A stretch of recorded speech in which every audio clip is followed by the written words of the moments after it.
Alors, salut Brice, aujourd'hui dans cette vidéo, j'aimerais bien que tu nous expliques en quelques mots ce que c'est que le métier de marchand de biens.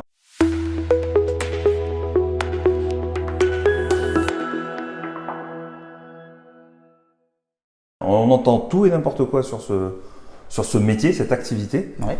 Est-ce que tu peux nous dire en quelques mots ce que tu fais? Toi, tu es marchand de biens. Ouais. Et du coup, en quoi ça consiste? Alors, il y a plusieurs stratégies. D'accord. Déjà, l'achat d'appartements, l'achat de maisons, l'achat d'immeubles. Ok. Suivant l'appétence au risque, parce que c'est plus ou moins risqué les gros projets. L'appétence en travaux. Mais ce que je fais, j'achète des maisons qui sont dans leur jus, je les rénove et je revends avec une plus-value. Bien sûr, dans un secteur où le mètre carré est assez cher. Voilà. D'accord. Donc la meilleure stratégie, effectivement, c'est d'aller dans un endroit où le mètre carré neuf est assez cher. C'est ça. Toi, tu achètes pas cher parce que c'était tout pourri. C'est là, on est dans un de tes biens que tu as vendu, effectivement, qui était tout pourri. Ouais. On mettra peut-être quelques photos pour la vidéo pour illustrer. Ouais. Ok. Et donc, ensuite, tu fais rénover. Ouais. Et une fois que tu as fait faire tous les travaux, toi, tu n'as plus qu'à revendre et tu touches ta plus-value. C'est ça. Combien, est-ce qu'on a une métrique, une habitude, on va dire je sais pas, de pourcentage par exemple de plus-value que tu vas faire? Genre, tu achètes 100 000, tu mets 100 000 de travaux, est-ce que tu sais à chaque fois comment ça marche? Vas-y. On parle de marge, marge brute. Ouais. Pour moi, en dessous de 22-23%, j'y vais pas. D'accord. Voilà. Ok. Et c'est pour ça que justement, il faut que ça se vende cher à la revente. On sait qu'une des stratégies, c'est de revendre en tant que résidence principale, bien évidemment. C'est là où les gens vont mettre plus d'argent. C'est pas des investisseurs qui vont t'acheter. Non. En règle générale. On vise les particuliers et le coup de cœur. Ok. Donc 23% de plus-value. 23% de quoi? Du prix du bien? Non, au prix de total. Ok. Voilà. Et donc l'idée, c'est de dégager de la plus-value. Est-ce que tu peux nous donner quelques chiffres un petit peu rapidement de comment tu l'as acheté, tu as mis combien de temps, tu as mis combien de travaux, combien tu la revends, tu vois? Ouais. Alors je l'ai acheté 175 000 euros. Ok. À cela, il faut ajouter les frais de notaire. Et ensuite, j'ai mis un peu plus de 100 000 euros de travaux. Donc ça m'est revenu à 297 000 euros. D'accord. Voilà, tout compris. Okay. Donc là, on est, juste pour situer un petit peu, on est dans la banlieue d'une grande ville. Ouais. On est à quoi 30 minutes 25 minutes? Ouais, 25 minutes d'une grande ville, ok. Et du coup, tu disais, tu l'as revendu combien? Et je l'ai revendu 398 000. Donc 101 000 euros de plus-value. Ouais, c'est ça. Et en général, sur tes chantiers, tu fais faire, toi maintenant tu as l'habitude, tu coordonnes les artisans correctement, tu arrives à finir un chantier. Alors évidemment, c'est une question difficile, je me doute, ce que je vais te poser, mais en combien de temps on a fini le chantier, par exemple, sur, disons, un cas d'un immeuble de 4 appartes et un cas d'une maison? Une maison, alors s'il y a tout dépend de l'ampleur des travaux évidemment, mais ici j'ai absolument tout refait. Ouais. Sol, plafond, électricité, plomberie, placo. Okay. Si c'est bien coordonné, en 6 mois, c'est plié.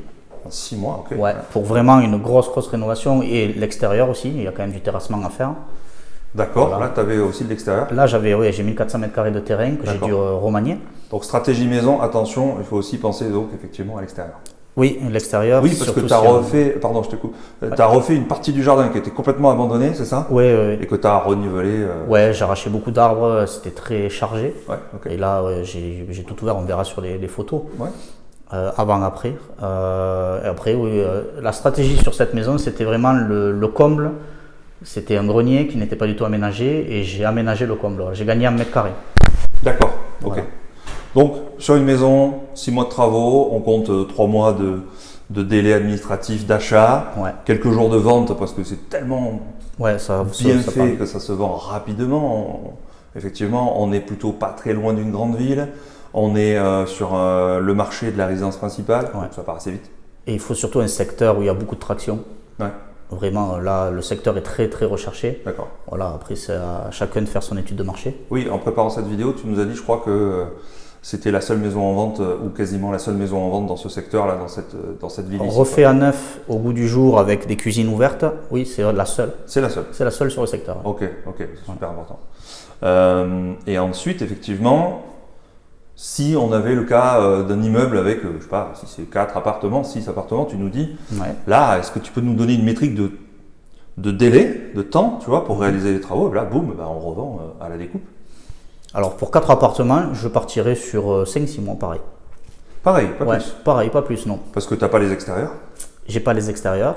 D'accord. En général, on refait pas tout dans un appartement. Ok. Voilà. Alors ça dépend, si vraiment c'est une ruine, il faut refaire les doublages et tout ça, mais si en général il y a l'électricité, la plomberie, tout remettre au goût du jour, un coup de peinture, cuisine, salle de bain, enfin voilà, tu connais. Okay. Mais en général, le placo, l'isolation, on ne touche pas la totalité, quoi. Il n'y a pas des murs porteurs à casser. Ici, j'ai cassé énormément de murs. Ouais. Voilà, on verra sur les vidéos, les photos. Oui, parce que c'était vraiment une vieille maison des années quoi, 60 et 70, donc c'était une pièce pour le salon, une pièce pour la salle à manger, une pièce pour la cuisine. Ah ouais, d'accord. Voilà, ici, j'ai tout ouvert. Oui, c'est tout, c'est plein d'espace. On va voir ça dans les images ou peut-être juste à la fin de cette vidéo. Ok. Et donc en fait, même si on a plusieurs appartements à refaire, en fait, en s'organisant bien, avec les plannings des artisans qui se suivent, finalement, tu arrives à contenir ce délai et donc encore une fois, moins d'1 an pour une opération complète. Ah oui, moins d'1 an. On fait la chasse, la recherche, l'achat au niveau administratif, le financement avec les courtiers et ensuite les travaux et la revente. C'est ça. Cool.